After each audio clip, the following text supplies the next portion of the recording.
Hello everyone, in this video I'm going to show a step-by-step tutorial on how to enable special accessibility settings on Zomato account.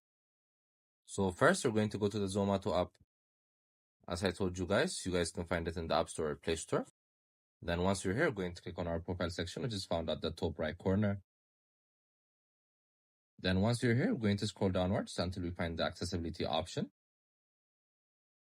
It's usually found above settings. Then we're going to click on it. So as you can see, this is the special accessibility settings. They have hearing, vision, as well as movement. So if you have any liabilities in here, you guys could change it up.